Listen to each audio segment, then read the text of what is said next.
John Hurley, a former NCAA wrestler and BJJ purple belt built like a tank, once beat up a 12-year-old boy who was trying to bully him when he was just 7 years old.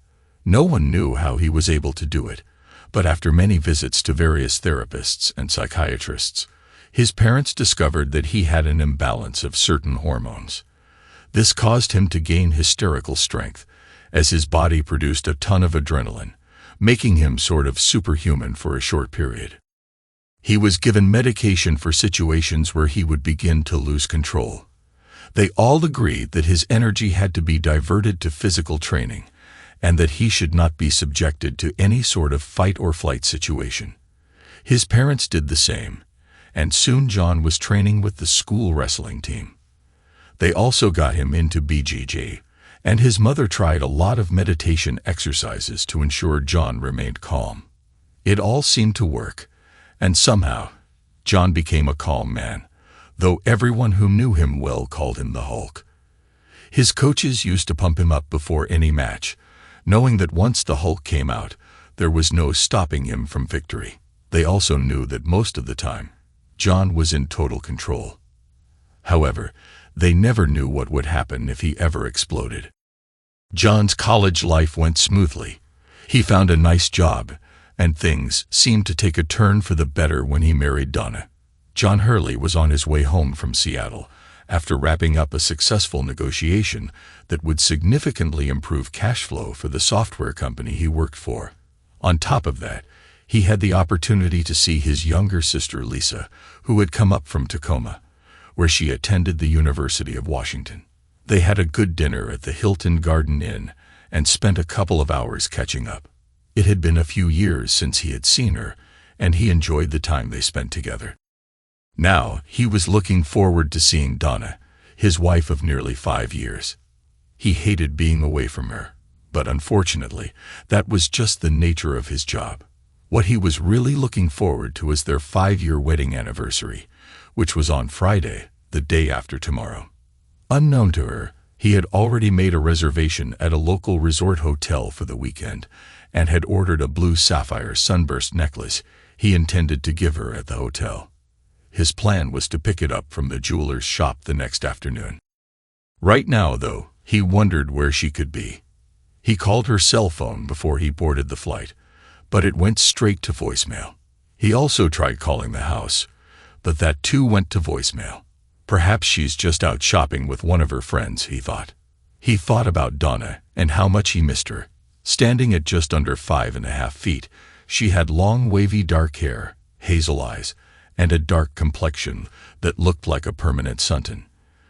The only complaint he had was her insane jealousy.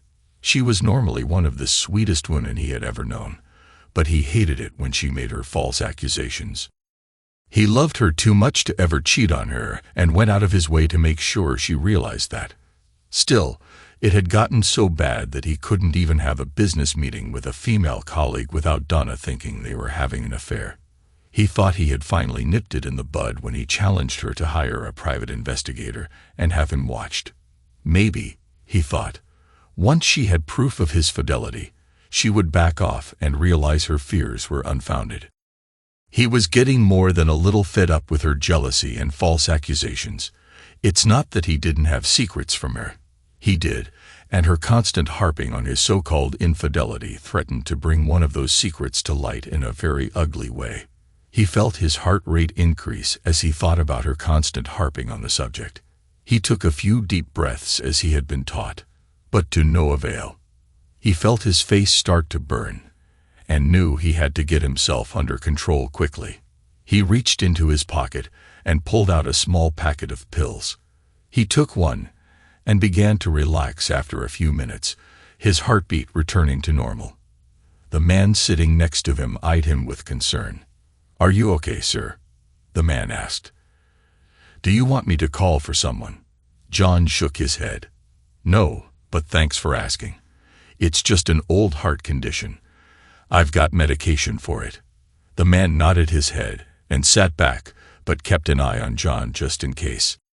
Finally, the plane landed. John grabbed his luggage and went to his car sitting in the short-term parking lot. He tried calling Donna again, but got her voicemail. He got the same response when he called the house.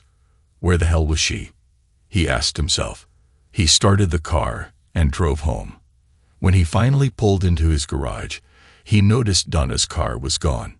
He thought it odd that she wouldn't be home since it was about 6:30 p.m. Normally, she was home from work by 5:30 or so. Maybe she had decided to go out with some of her friends from work for a drink, he thought. It didn't happen often, and he never begrudged her that bit of time to blow off steam, but she would generally call or text him to let him know in advance. Moreover, she knew he would be coming home today. Usually, she would be home so they could reconnect when he returned from a trip. He grabbed his things and trudged into the dark house. He put his things away and headed downstairs to see if Donna had left a note. He found nothing and made himself a cup of coffee. This was strange, he thought. She always let him know when she would be out for a bit, so why was there no note? He pondered this as he sipped on his coffee. Suddenly, his phone rang. He saw it was from Donna, so he answered. "Donna," he asked, "where are you?" "I'm sorry, John. I was getting ready for tonight and didn't realize you had called until just a few minutes ago." "What were you getting ready for?" John asked. "It's a little surprise. Some friends and I wanted to surprise you when you got home tonight. Why don't you come on over so we can celebrate?" "Sure, where are you?" She gave him an address, and he wrote it down. "What is this, anyway? Is it a club or a restaurant or something?" "An old friend of mine has a private club at his house, and we decided to put something together for you, kind of like a combination welcome home and anniversary party." "That sounds like fun," John said. Donna laughed at that. "Yes, I promise it'll be a lot of fun. Wear something casual, okay?" "Okay, I'll see you soon." "See you, babe," she said before ending the call. Strange, he thought. She didn't tell him she loved him. But yet this was supposed to be a surprise anniversary party of some sort. Still, there was something about the way she spoke that made him wonder what was going on. He went upstairs, showered, shaved, and dressed in blue jeans and a polo shirt. He looked up the address on Google Maps and saw that it was in a fairly rough area of town. Who did she know that lived out there? He wondered. He knew most of the people in the insurance office where she worked and didn't think any of them lived out there. So who was this friend? He knew she once ran with a group of fairly rough types when she was younger but thought she had outgrown them. He locked up, got in his car, and punched the address into his Google map. He backed out and followed the GPS device to the address and was a bit shocked when he reached the destination. A medium-sized house sat in the middle of a lot that was surrounded by a chain-link fence. He noticed the pickups and motorcycles parked around the place and started to get a bit concerned since he didn't recognize any of the vehicles. He pulled in, parked, and went to the front door. A large man wearing a t-shirt and jeans opened when he knocked on the door. John noticed the beer in his hand and heard rap music coming from inside. "Yeah?" the man asked. "I'm John Hurley, and my wife Donna asked me to meet her here. I hope I have the right address." The man smiled, but John wasn't convinced it was out of genuine friendship. The man reached up and shook John's hand. "You must be Donna's old man. You can call me Jabari. We've been expecting you. Come on in." John walked in and looked around to see several other large men in the front room. "Hey, everyone, the man of the hour is finally here," Jabari said. The other men nodded and smiled at John. They may have been smiling, but John didn't feel any real friendship here. "Where's Donna?" John asked. "Oh, she's downstairs getting ready for the main event," Jabari said, causing the others to chuckle. "Want a beer?" Yeah, sure," John said. One of the others handed John a bottle of cold beer. "Thanks," John said as he opened it and took a tentative sip. "So, what is this main event?" he asked Jabari. "The surprise. Your old lady wanted to do something special for your anniversary and asked us to help her out. I'm afraid you have me at a disadvantage. Who are you guys?" Well, that over there is Chad, Jabari said, pointing at one of the men in the room. Over there is Jamal, and that guy standing next to him is Tyrone, he added. That big fella back there, we call him Bull. I'm sure you can understand why. John saw the very large, muscular black man standing by the kitchen table. All of them looked to be as mean as snakes, and John saw the large knife sheathed in a scabbard on Jamal's hip. Yeah, and you're all Donna's friends. Yep, Chad said. I've been for a while. Haven't seen her much since she married you, though. She never mentioned any of you to me before, John said. I'm not surprised. Most people try to avoid us as much as they can. And you have a private club here? John asked. Yeah, Jabari said. Down in the basement. Built it ourselves. We like to get together from time to time, have a few drinks, bring in some entertainment. The others chuckled at that, but John's hackles were raised. Something bad was about to happen, but he didn't know what. John heard footsteps coming up from the basement. She's ready, a sixth man said as he walked into the front room. Is this her old man? Yeah, Jabari said. John, this here's Jake. He'll escort you down. What's going to happen? John asked. A little surprise. I promise it'll be an evening you won't forget. The others chuckled, but John was nervous. It'll be all right. Come on, Donna is waiting for you. John walked over to Jake, who led him downstairs. Happy anniversary, Jabari said as John began his descent. When he got downstairs, he saw a small bar in one corner of the basement and a well-lit raised area that occupied one end of the room. A curtain was hung across the end of the area, which he realized was probably a stage. What concerned him the most was the bed in the middle of the stage and the camera mounted on a tripod a few feet back. There were several neon beer signs hanging on the walls, and the room was fairly dark, like a bar or a club. A pool table was placed at the opposite end of the basement, and John saw a few tables in the room. A jukebox occupied one area of the wall, and John realized that was the source of the music. Two other men stood in the room and watched John as he entered. Jake led him to a chair that sat in front of the stage. The chair sat next to a table, but faced the stage. Have a seat, Jake said, pointing to the chair. Where's Donna? John asked. She'll be out shortly. Go on, sit down. You can put your beer on the table if you want. John set the beer down and looked around. Something inside told John he needed to get the hell out of there. But he suspected the 5 men upstairs were not about to let him go. Plus, he was worried about Donna. What would they do to her if he ran out? He took one last sip and placed his bottle on the table. The moment he sat in the chair, Jake and the other 2 men quickly grabbed his arms and zip-tied them to the arms. What the hell is going on? John asked, getting angry. The men ignored him and zip-tied his ankles to the legs of the chair. Get me out of here right now, John demanded. Shut up, a hole, he heard his wife say. He looked up and saw Donna wearing nothing but a tiny thong and a half-bra. What the hell is this? John demanded. Why are you dressed like that? Who are these guys? This is to celebrate our anniversary, she spat. These guys are my friends, and they're going to help me teach you a lesson about cheating. She threw a picture on his lap, and he looked. It was a photo someone had taken of him eating dinner with his sister. I've never cheated on you. You've got this all wrong, she screamed. Suddenly, John saw stars as one of the men who tied him to the chair hit him in the face. John shook his head and closed his eyes. Stop it, Donna told the man who backed off. I'll be the one who teaches him his lesson. She turned back to her husband. Donna, stop this right now, and we can discuss this. It's not what it looks like. Oh, really? She asked. It looks to me like you're enjoying yourself with that blonde floozy. So if you can enjoy yourself, so can I. But unlike you, I'm not going to keep it a secret. With that, she turned away and stepped on the stage. Okay, boys, It's showtime."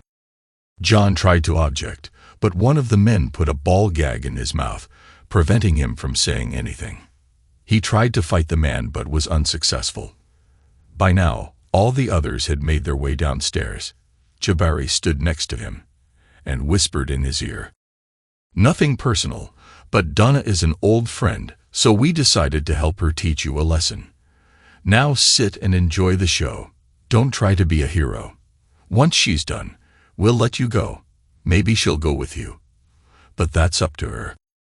John tried to say something, but the gag in his mouth prevented it. "Just relax. Take your medicine like a man." He stood back up and nodded at Chad, who stood by the jukebox. Chad pressed a button, and a song began playing. As the music began, Donna started dancing, twirling around like a stripper. She kicked her shoes off, then slowly removed her remaining clothes. "You like this, lover boy?" she sneered at John. "Did your little blonde do this for you?" She danced a bit more and then laughed as she tossed the tiny thong at John. "I really hope you like this, lover boy, because you're never going to touch me ever again. Come here, boys, and show little Johnny how a real man treats a woman." She laughed as all the men, except for Jamal, surrounded her. As John watched, they stripped off their clothes, and Donna knelt down. John shook his head and tried screaming no through the gag. He noticed that Jamal stood by John's chair, his arms across his chest. He was obviously there to keep John under control. Donna stood up and led the men to the bed on the stage. She sat on the bed and looked at John. "This will teach you to cheat on me, you a hole," she growled. She laid down on the bed, and two of the men stood by her head as Jabari looked back at John for a moment. "Nothing personal, but Donna is the best I've ever had." He laughed and turned back to her. "Ready, baby?" "Yeah, Jabari. Now take me again and make my husband watch." Jabari laughed and started being intimate with her. John, however, wasn't turned on by the action taking place on the stage, just the opposite. He tried to control himself with the breathing exercises he had been taught in his martial arts training, but felt the rage beginning to build up inside him. John could see her and felt sick to his stomach. She was right about one thing. He would never touch her again. He thought the degradation was over when he saw Donna get up on her knees, but he was wrong. She looked at him and laughed. "Don't worry, honey," she said sarcastically. "We're just getting warmed up, aren't we, boys?" The men laughed at that. John looked up at Jamal, who was smiling as he watched the show. John wondered why he wasn't participating in the action. Jamal looked down at him, frowned, and took John's head in his hands. "Watch them, not me," he growled as he forced John to look at the stage. John felt the rage continuing to build inside him as Donna continued her actions. "You want to see just how nasty I really can be. Just so you know, I'll probably get pregnant tonight," she said with a smirk. "I'm sure you noticed no one used a condom, and I've been off my pills for the last few weeks. Don't worry, I used a diaphragm whenever you had sex with me, so you don't have to worry about it being yours. But you will raise this child as yours, and if you refuse, I will divorce you and wreck you. I will take away everything from you. I will make you a pariah in society, and label you as a domestic abuser and a cuck." John shook his head, his anger blurring his vision. "You're probably wondering why Jamal hasn't done me, aren't you?" she asked. "You see, Jamal prefers men over girls, and after tonight, you will too." They all laughed as John felt his face get red hot. He turned and looked at Jamal, and noticed he had unzipped his jeans. "I promise you'll love it." Then it happened. John exploded and lost control. The next thing he knew, he was standing in the middle of a pile of moaning bodies on the floor. Jamal was screaming in pain, his left hand pinned to the table by a knife buried to the hilt. He felt the pain in his arms and legs and saw blood dripping from where the zip ties had secured him to the chair. Looking up, he saw Donna wide-eyed and trembling. "Please don't hurt me," she begged. "Oh, now you're scared of me. Don't worry, I'm not going to hurt you, but I promise you will feel my wrath, and I will make sure I multiply the pain I suffered tonight and return it to you." Keeping his eye on her, John pulled his phone out of his pants pocket and dialed 911. When he finished, he put his phone away and looked at her. "You stupid woman," he growled. "John, I've got you dead to rights. You cheated on me with that blonde. I was just getting even with you. So you got a PI to follow me in Seattle, is that right?" he asked. "Yes, and I got that photo," she replied nervously. "Did you bother to read the report that came with it?" John asked. She shook her head. "No, all I did was look at the photo." "That was my sister, you ignorant woman," John yelled. "The last time we saw her was at our wedding. She's a senior at the University of Washington in Tacoma. She came up to visit me in Seattle. And we had dinner. That's all, just dinner. So you saw the picture and didn't even ask me about it. You just made an assumption, like you always do. Well, guess what? You're right about one thing. I'm never touching you again.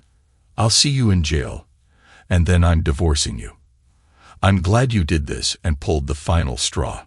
We're finished." "No, John, please don't do that," she begged, walking toward him. "Trust me, Donna, you have no idea what I want to do to you right now. So, for your own safety and physical well-being, stay away from me." "John, please," she begged. "I made a mistake, that's all." "Yeah, you made a mistake all right. I'll teach you what happens when you make a planned mistake. You played your part, Donna. Now, starting today, I will make you pay." By then, the police had arrived, and several officers came downstairs after breaking the front door down. They each had their guns drawn and looked around at the carnage. They quickly moved through the basement, checking each of the men. One officer pulled the knife out of Jamal's hand and watched as he slumped to the floor. A sergeant approached John. "Did you do all this?" he asked. John nodded his head. "Why?" the sergeant asked. "Look at the video, and you'll know why," John said, pointing at the camera. "Check out that video," the sergeant told one of the officers. The officer looked at the video briefly and motioned for the sergeant. After quickly scanning the video, the sergeant came back to John. "Okay, it looks like self-defense on your part, but I'll need a full statement, and you need to get checked out." By then, ambulances had arrived, and paramedics began taking the men upstairs on gurneys. A plain-clothed detective arrived and was looking around the room, talking to the officers. After looking through the video, he came over to the sergeant and John. "I'm Detective Jones. You must be Mr. Hurley." "Yes, that's me." "I've briefly looked at the video. I agree with Sergeant Smith here. It appears you acted out of self-defense. Tell me what happened." John recalled the events of the last few hours. The detective took notes as John spoke. "How did you manage to break out of that chair?" Jones asked. "And how are you able to take all these men down? They all appear to be much bigger than you." "I have a medical condition. I've had it since I was a kid. There's a name for it, but I can't pronounce it. The bottom line is that under certain conditions, my adrenaline levels go through the roof, and I basically lose it, for lack of a better term. I have a prescription that helps me keep it under control, and my martial arts training also helps me keep my cool. This is only the second time in my life something like this has ever happened." "Do you have that medication with you?" Jones asked. John nodded his head. "I keep it with me at all times. I only take it when it's needed, which fortunately isn't very often." Jones asked one of the other officers to bring a bottle of water, which he did. "Maybe you should take one now," Jones said, handing John the water. John pulled the small packet out of his pocket and swallowed a pill with the water Jones had given him. A few seconds later, John felt much better. "Are you okay now?" Jones asked. "Yes, thanks." "Do you remember what you did here?" Jones asked. "No, I don't, John said, shaking his head. Joan showed John the video. He was shocked at what he saw. It was like watching a Hulk movie, only this was real life. He saw himself roar, then break out of the chair. In the video, he grabbed Jamal's knife out of its scabbard and plunged it into the bigger man's left hand, pinning it to the table. The other men came after him as Donna sat, scared. In less than a minute, John had taken all of the other men down. "You don't remember doing any of this?" Jones asked. "No, I don't. Honestly, I never thought I even had it in me to do something like this." "What's the last thing you remember?" Jones asked. "That man getting ready to do something awful to me," John said. "Saying he was going to force you to perform at the BJ?" Jones asked. John nodded his head, tears falling down his face. "Yes, he was going to do me. And my wife was in on it." "I see," Jones said, looking across the room where another officer was taking Donna's statement. By then, the officers had covered her with a blanket. "I want you to go to the hospital and get checked out, Mr. Hurley. I'll speak with you a bit more after I've had a chance to collect all the evidence. I take it you want to press charges." "Absolutely," John said. "What about your wife?" Jones asked. "Do you want to press charges on her as well? Especially against her. She's the instigator of all this." "Very well," Jones said. He took John's contact information as a paramedic checked out his wrists and ankles. "I'll be in touch, Mr. Hurley. I'd appreciate it if you didn't leave town." "I'm not going anywhere," John said. Detective Jones nodded his head and gave instructions to the officers, then went to see Donna, who was still being questioned by an officer. A couple of minutes later, John heard her wail as she was cuffed and led out of the room. "Please, John," she cried, "don't let them take me away. Please tell them it was all a big misunderstanding." John shook his head and looked the other way. After everyone was finished with the questioning, John drove to the hospital to get checked out.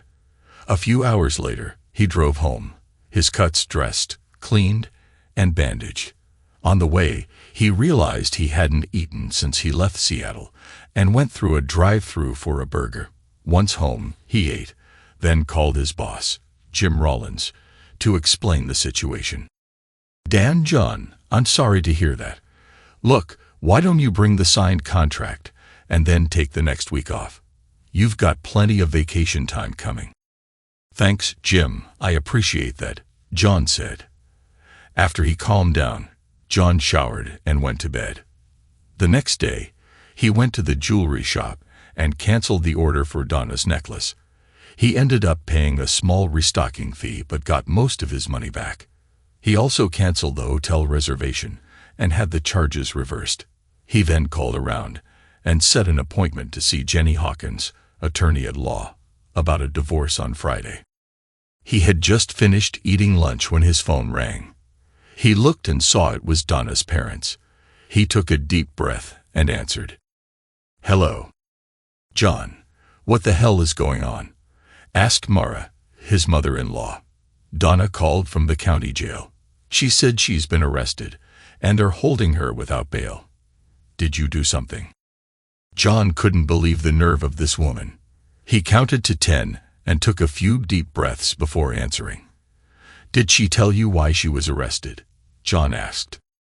"She said it was all some kind of misunderstanding on your part," Marcia said. "On my part? Really? You mean she didn't tell you that she plotted to have me tied up, forced me to watch her have sex with multiple men, and then was going to have me sexually assaulted by one of her male friends? Didn't she tell you about that?" "What? Why would she do such a thing?" "Because she saw a picture of me having dinner with my little sister and thought I was having an affair. The woman is nuts, and tomorrow I'm seeing an attorney, and I'm filing for divorce." "You can't be serious. Look, I know you're probably upset, but surely you can understand how she would feel. What would you do if you saw a picture of her eating lunch with a man?" "I would ask her about it. I wouldn't fly off the handle the way she did. Look, Mara, you have no idea what your daughter did, and there's no way in hell I can overlook it. I've been dealing with her insane jealousy since we got married. I'm tired of it. It ends now. As far as the divorce is concerned, let me ask you, Mara, if we reverse the roles, and I tie her up and force her to watch me have sex with other women, and then have her assaulted by one of them, would you still ask your daughter to remain married to me? Mara had no answer to that. Don't be a hypocrite, Mara. You know very well that what I am doing to your daughter is absolutely right. With that, he ended the call. When she called back, he sent the call straight to voicemail. Curious, he went into the second bedroom, where he and Donna had their home computer set up. He sat down at her computer and fired it up. He already knew her passwords, so he got into her desktop easily. He opened her email client and was shocked at what he saw. He found an email from something called Jenkins Investigations and opened it up. Attached to the email was a document and a photo. The photo was of him and his sister eating dinner, the same one she threw in his face earlier. The report stated that target John Hurley, meaning him, had eaten dinner with what appeared to be a much younger woman. The report went on to say that after dinner, the woman left the hotel, and Hurley went to his room. There was more. The report clearly stated that the woman was Lisa Hurley, a senior attending the University of Washington at Tacoma, and according to public records, was John's youngest sister. At no time was Hurley with a woman for the purposes of illicit sex, and at no time during our observation did Hurley ever engage in any inappropriate behavior with anyone, male or female, the report concluded. If Donna had bothered to read the report, she would have known he was innocent of cheating on her, but as usual, she simply saw the photo and came to her own false conclusion. He printed that out and kept digging. He saw emails from her to Jamal, in which she falsely claimed that her husband was cheating on her, and she wanted revenge. He saw several emails from Jamal telling her about a website and how she could get her revenge. As he read, he felt his blood pressure begin to rise. What happened to him last night was carefully scripted, and he realized she intentionally planned to have him assaulted, videotaped, and his video published on a website. He printed off the emails and kept digging. He checked her browser history and found that she had visited several sites similar to the one she was in contact with. Looking at the site that Jamal recommended, he saw several sample videos where other men, presumably husbands, had been tied down and forced to watch as their wives had sex with several men, all the while putting them down. The final humiliation was making the husbands engage with Jamal. He instantly recognized the men in the videos: Jabari, Chad, Tyrone, Jake, Jamal, Bull, and the other two men whose names he never heard mentioned. So they were already working for such a website. What shocked him even more was that the videos on the site were available to anyone who paid a premium fee. John wasn't stupid. He had seen online spicy videos before and knew there had to be a release form filled out, giving site owners permission to publish the videos. He was never given that opportunity and wondered if the other men had signed such a form. He picked up his phone and called Detective Jones. "Jones," the detective said when he answered. "Detective, this is John Hurley. I have some information here you may find interesting," John said. "Can you come to my house?" "Sure, let me finish what I'm doing, and I'll be right over."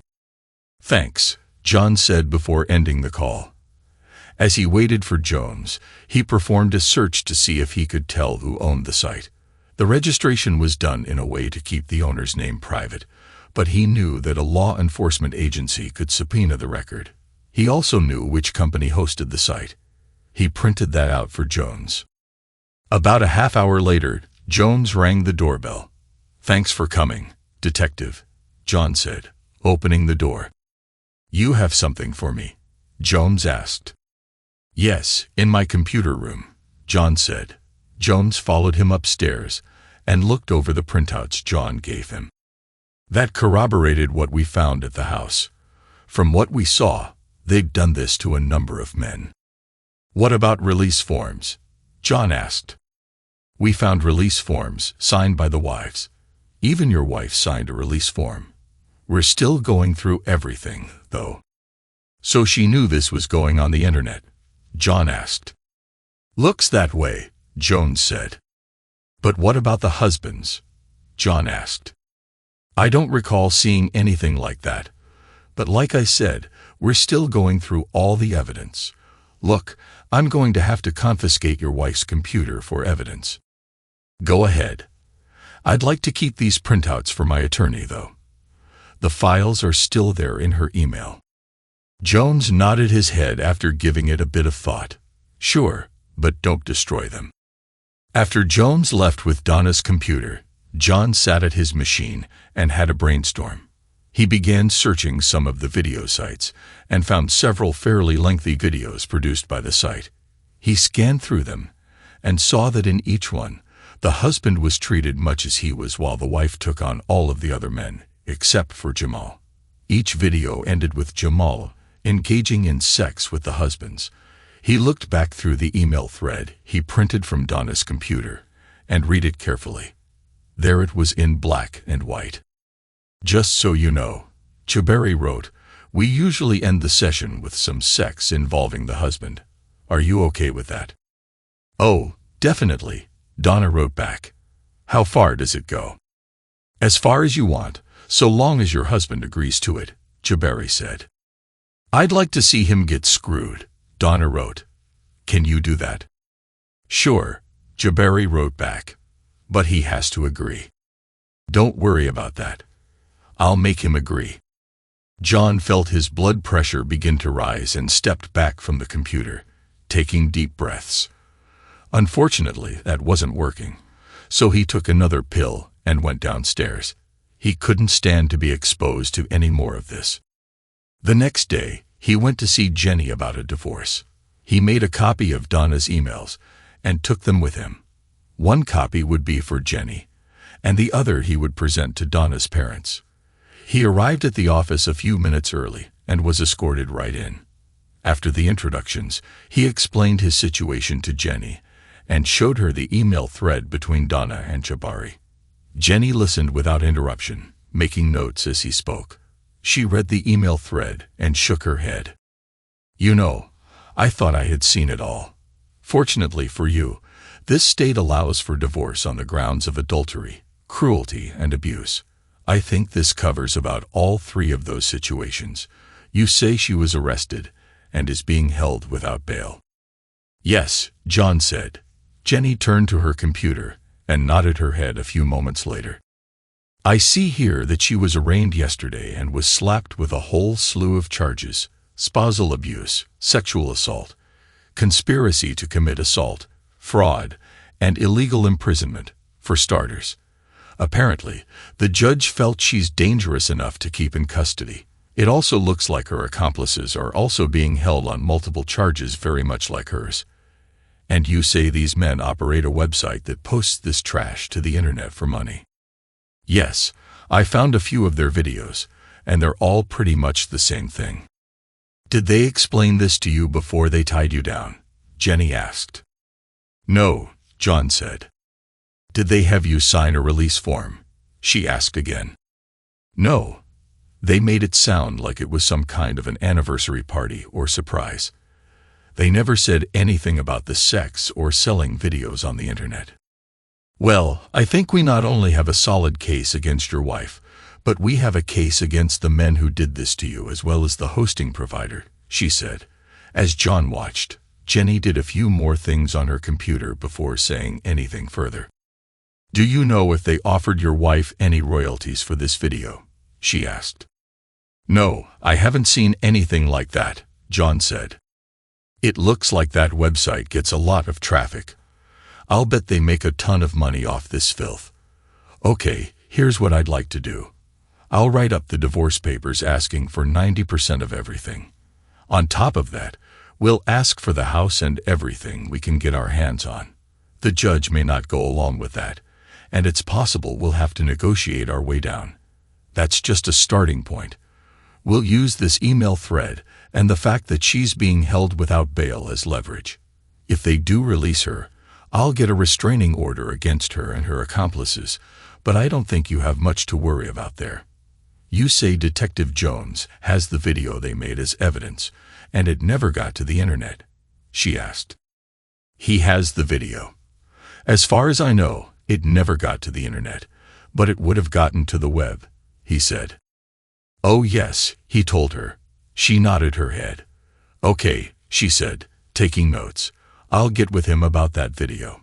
We'll have her served, and if you want, I'll file a civil claim against the website owners and the hosting provider." "Yes, that would be good," John said. She looked at him before continuing. "Do yourself a favor, don't visit your wife. Stay as far away from her as possible. Don't even think about what she did.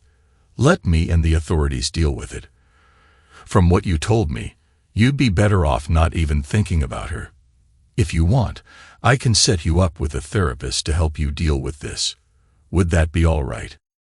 John nodded his head. "Yeah. I've tried everything I know, but it just doesn't seem to be enough. Normally, the breathing and the medication keep me under control, but I've never had to deal with anything like this." "I understand," Jenny said. She handed him a card. "I'll give her a call right now if you want." "Please," John said. She picked up her phone, called, and made an appointment for him. When she finished, she smiled and looked at John. "Dr. Sykes said she can see you this afternoon at 4:00 p.m. Will that work for you?" John looked at his watch, then nodded his head. "That'll work. Thanks." "Good. Here's some things you need to take care of right away," she added, handing him a sheet of paper with a list of things he needed to get done. Most of it involved the bank, so he decided to take care of that after his appointment with Jenny. "I'll take care of this right away," he said. "Terrific. Listen, I know this has been rough on you, so I want you to rest, relax, and let us take care of things. You understand?" "I do," he said.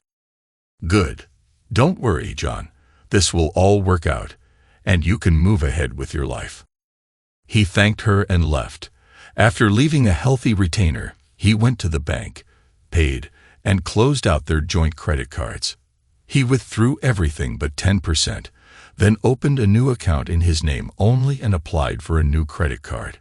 From there, he stopped at Donna's parents' house and explained to them what happened, showing them the email chain between Donna and Jabari. They were shocked when he told them what he knew. "This is sick. I can't believe she'd actually do something like this. Are you sure you didn't cheat on her, John?" "Mara, I love Donna with all my heart, and I never even thought about cheating on her. She saw a picture of me having dinner with my baby sister and thought we were having an affair. She didn't even bother to read the report. If she had, this probably wouldn't have happened." She shook her head. "I don't know what to tell you, John," she said. "I'm truly sorry this happened to you. I'm sorry I married her. Just do me a favor and stay in touch, okay? We've always thought of you as the son we never had." "I'll do that, Mara. By the way, her car is still at that guy's place. I'll give you her keys if you want to go pick it up. I'll bring her stuff by later today or this weekend sometime." "Okay, thanks." He handed her the keys and gave her the address. By then, he had just enough time to get to his appointment with Dr. Sykes. Dr. Sykes, Rhonda to her friends and patients, listened to John's story and said nothing until he was finished. "I've heard about your condition, but I've never met anyone who was actually diagnosed with it. And you say you've been using martial arts training to help keep it under control." "Yes, breathing exercises mostly. That along with medication to help my blood pressure. It usually works pretty quickly, and until recently, I've hardly had to use it at all." "Are you still taking martial arts training?" she asked. "Yes," John said. "Maybe we should take a look at some exercises in meditation.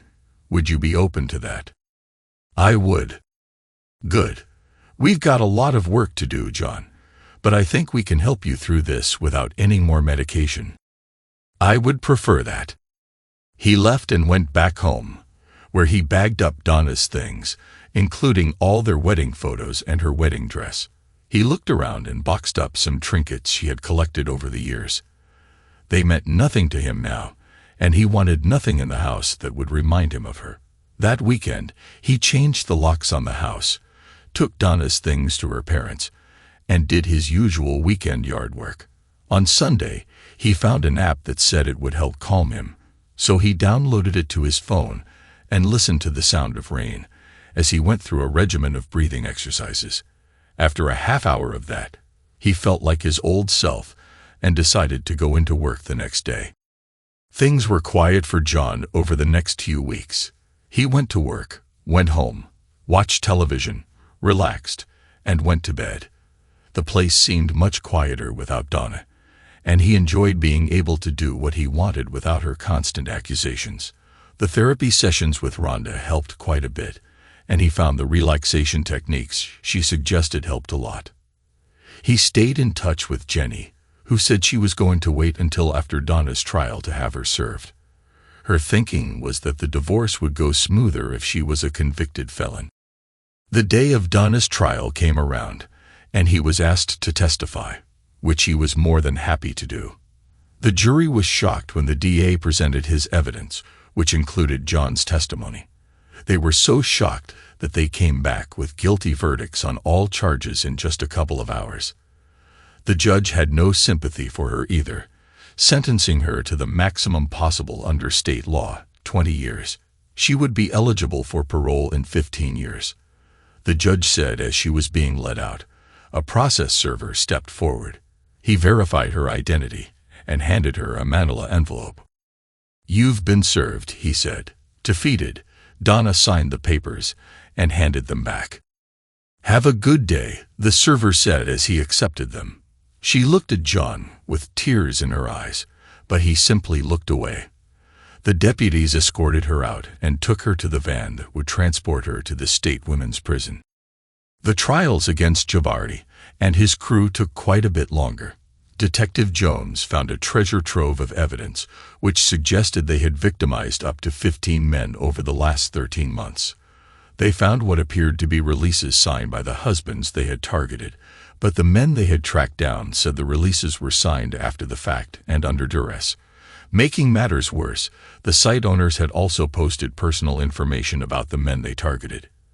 At least 3 of the victims had committed suicide as a result of what was done to them.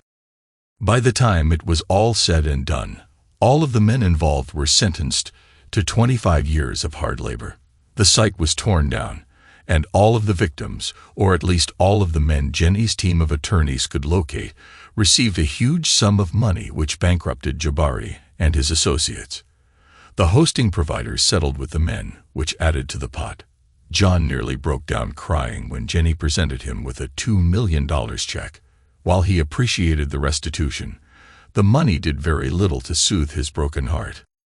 "You're a good man, John Hurley," she told him. "There are lots of good women out there who would love to be with you. You'll find her." "Thanks, Jenny. Maybe one day." John continued seeing his therapist, who helped him deal with his issues. Over the next 2 years, he buried himself in his work and dated periodically. But it was only in the last couple of months that he dated the same woman more than once. "He's got a lot of issues to deal with," his therapist wrote as she transcribed her notes.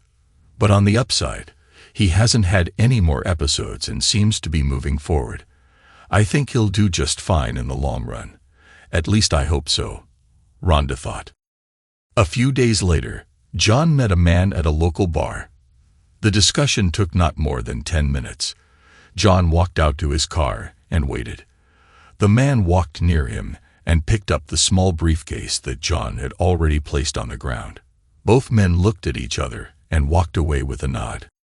5 days later, John learned from Jenny that Donna had gotten pregnant from her actions on that fateful night, but had suffered a miscarriage when 3 large women attacked her in the bath. She was bleeding heavily and was in the hospital. Jenny also said that Donna would never be able to conceive ever again. Likes of her should never breed, John thought to himself.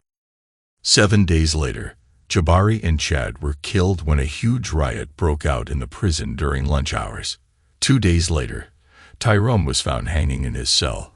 3 days later, Jake was trying to climb the prison wall with 2 other inmates when he was shot and killed by the prison guards.